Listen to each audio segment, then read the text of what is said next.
எல்லாரும் அப்படியே கண்களை மூடி இருக்கும்போது நான் சொல்கிறத மட்டும் அப்படியே கவனிச்சுப்பார்.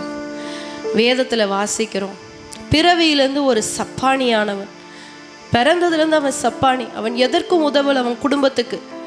2 பேர் என்ன பண்ணுவாங்க, அவனை தூக்கிட்டு கொண்டு வந்து தேவாலயத்து வாசலில் உட்கார வச்சு பிச்சை எடுக்க வச்சாங்க. டெய்லியும் 2 பேர் தூக்கிட்டு வந்து விட்டுருவாங்க. ஒரு நாள் அவன் அங்கே வந்து உட்காந்துருக்கும் போது அந்த இடத்துல பேதுருவும் யோவானும் வந்தாங்க. 2 தேவ மனுஷர்கள் அந்த இடத்துல வந்தப்போ இந்த மனுஷன், இந்த சப்பானி, பிறவியிலேருந்தே பிறந்ததுலேருந்தே சப்பானியாக இருந்தவன், அந்த பேதுருவையும் யோவான் என்ற அந்த தேவ மனிதர்களை நோக்கி பார்த்து, எனக்கு பிச்சை கிடைக்குமா, இன்னைக்கு பொழுதை என்னால் கழிக்கிறதுக்கு ஏதாவது இவங்க கொடுப்பாங்களா, இன்னைக்கு பிரச்சனை எனக்கு சரியாகிறதுக்கு, இன்னைக்குரிய காரியத்தை நான் பார்க்கறதுக்கு இவங்க எனக்கு உதவி செய்வாங்களான்னு ஒரு ஏக்கத்தோட அந்த பேதுருவையும் யோவானையும் அவன் நோக்கி பார்த்தான். ஆனால் பேதுரும் யோவானும் சொன்னாங்க, எப்பா நீ இன்னைக்கு பிரச்சனையை சரி பண்ணுறதுக்கு நோக்கி பார்க்குறியே, அதை கொடுக்கறதுக்கு என்கிட்ட வெள்ளியும் பொண்ணும் என்கிட்ட இல்லை. ஆனால் உன் வாழ்க்கையில் உனக்கு நிரந்தர தீர்வை கொடுக்கறதுக்கு என்கிட்ட ஒருத்தர் இருக்கிறார். நசரேயனாகிய இயேசு கிறிஸ்துவின் நாமத்தினால் நீ எழுந்து நட என்று சொன்ன போது அவனுடைய பலவீனத்தில் இயேசுவின் பலன் கடந்து வந்து அந்த பலன் அவனுடைய கால்களையும் கரடுகளையும் பலன் கொள்ள வைத்தது. இன்னைக்கு நீங்க ஒருவேளை இந்த ஆலயத்துக்குள்ள வரும்போது இன்னைக்கு இந்த பிரச்சனை எனக்கு சரியாயிருமான்னு நீங்க ஆண்டவரை நோக்கி பார்த்திருப்பீங்க. இந்த பிரச்சனை, இன்னைக்குரிய பிரச்சனை, இந்த மாதத்துக்குரிய பிரச்சனை, ஒரு குறிப்பிட்ட பிரச்சனையை மட்டும் சொல்லி இது என் வாழ்க்கையில சரியாயிருமா நீங்க ஆண்டவரை நோக்கி பார்த்துட்டு இருக்கீங்க. ஆனா ஆண்டவர் நிரந்தர தீர்வை தருகிறவர். உங்க வாழ்க்கையில இன்னைக்கு பிரச்சனைய மாத்திரம் அல்ல, நிரந்தரமான தீர்வு.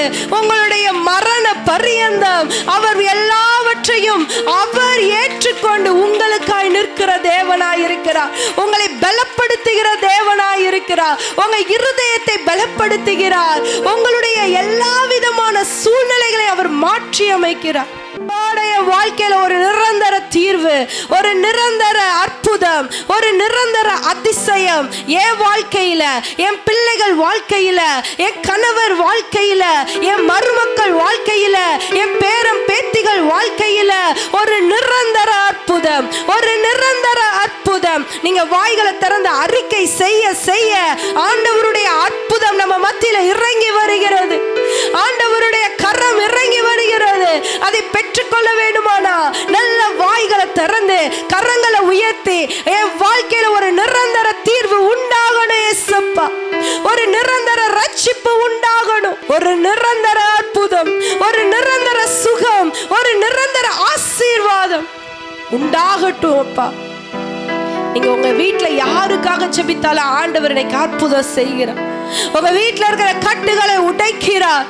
உங்க வீட்டுல ஒரு பெரிய ஒரு வாசலை ஆண்டவர் உங்களுக்காய் ஏற்படுத்தி வைத்திருக்கிற வாசல்களை இந்த நாள்ல ஆண்டவர் உங்களுக்காய் திறக்கிறார். மறவாமல் நினைத்தீரையா,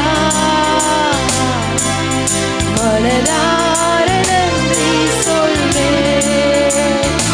என்னை மறவாமல் நினைத்தீரையா,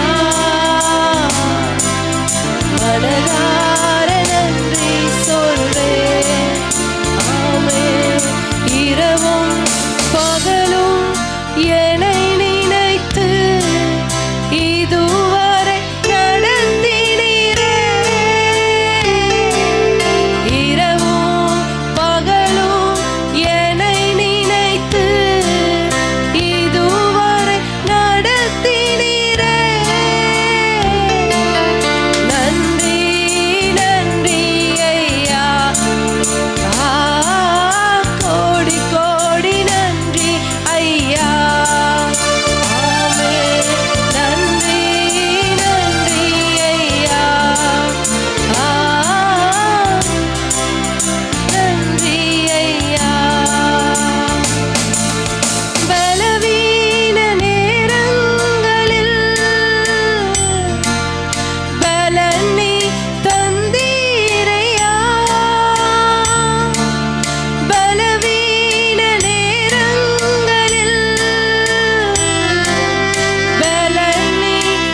வரட்டும்.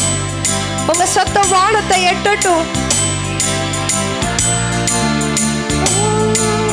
சுகமானே சுகமானே தழும்புகளா சுகமானே என் குழுவ மருத்துவ நீரே. சுகமானேன்னு சொல்லுவோம். உங்க தழும்புகளா சுகமானோ என் குடும்ப மருத்துவ நீரே. நன்றி நன்றி நன்றி இயேசுவே, கோடி கோடி நன்றி அப்பா. நன்றி நன்றி ஐயா, கோடி கோடி யா. என்னை மறவாமல் சேகதரவா மனதார நன்றி சொல்வேன். என்னை மறவாமல் நினைக்கிற தேவன் மனதார நன்றி சொல்வேன். இரவும் பகலும் இரவும் பகலும் என்னை நினைத்து இதுவரை நடத்தினீரே. இரவும் பகலும் எங்களை நடத்தினீங்களே, உமக்கு நன்றி.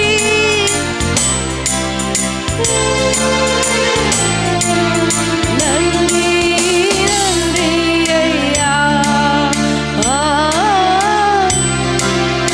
ஷேதரரவ ஷஹதரரவ. நன்றி நன்றி ஐயா.